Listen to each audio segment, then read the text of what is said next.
So this week's episode of Love is Like After the Rain was a pretty interesting episode because for the most part this was focusing on a side character, one of our main character's friends who she had when she was in the track team, but obviously since then have kind of grown apart. And it's kind of interesting the direction they went because I think a lot of people who have been through high school or been through any sort of schooling system who kind of lost a friend in some ways, because a lot of these relationships you feel like are anchored down, you're never going to lose them, and then the simplest of things can just drive you apart, be it you're no longer on the same track team that apparently is the thing that held you together, or you switch classes. And I thought it was interesting the direction they went, because sometimes these things, the thing that anchors down a friendship or any sort of relationship, is the thing that holds it together. But then there is times where even if you do start separating, you do kind of come back together for whatever reason. I definitely think this relationship isn't one that's going to be tossed aside. They are going to be able to start hanging out a bit more, maybe start becoming friends again. But I like the direction they went with, because I think pretty much anyone can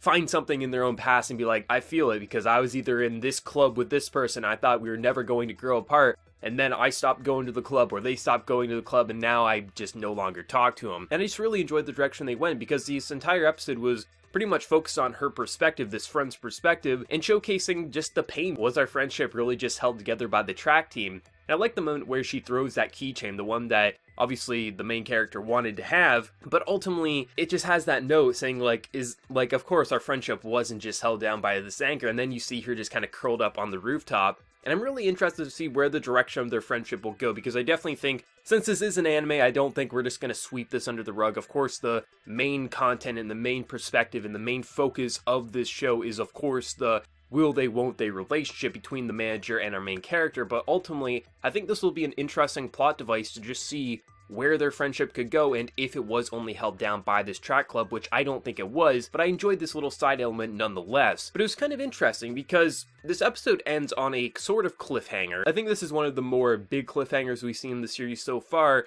because the manager finds a book at the library that obviously it shook him. And I think the only direction they could go with this book is ultimately that the book was probably wrote by his ex-wife, and that's why he was a little shook, because otherwise we haven't seen anything else that really should rattle him that way. So it'll be interesting how that plays a factor with the growing relationship and ultimately where that's going to lead us. But I thought it was just interesting overall. This was a very comfy episode. It wasn't overly that deep, I would say, but it was a very nice episode at the core, focusing on a character we really haven't focused that much on. Also, seeing how they kind of interact in the library together, because of course our main character wants to see what type of books the manager likes, but then he's saying, you shouldn't just want what other people read, because then you're going to force yourself to read a book even if you don't like it. And then he starts saying like, well, maybe she just wanted to know more about me.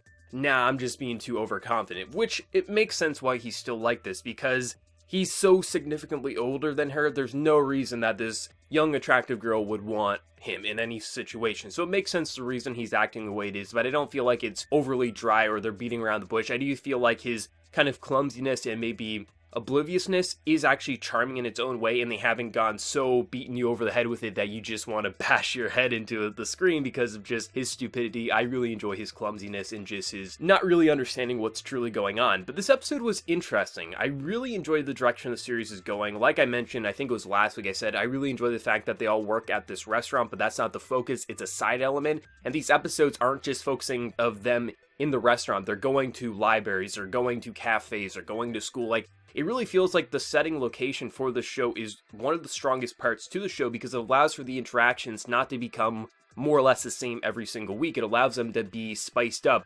Characters running into characters outside of their comfort zone. I just like this show a lot. Seriously, I really enjoy the character interactions. This wasn't my favorite episode, but I really enjoyed just what it brought to the table. New relationships, new ideas of where maybe the future episodes could go, and ultimately where that cliffhanger is going to lead us next week and probably for the remainder of the season. I definitely think it was from his ex-wife. I really don't see anything else, but if it was someone else who wrote that book and that's why he was so rattled, I'm very interested to see where that's going to go. But let me know your thoughts. What did you think of this episode? What was your favorite moment? Let me know down in that comment section below. And before you leave, smack that like button, share your support. If you're new to the channel, be sure to subscribe. So until next time, everyone, please take care and have a good one.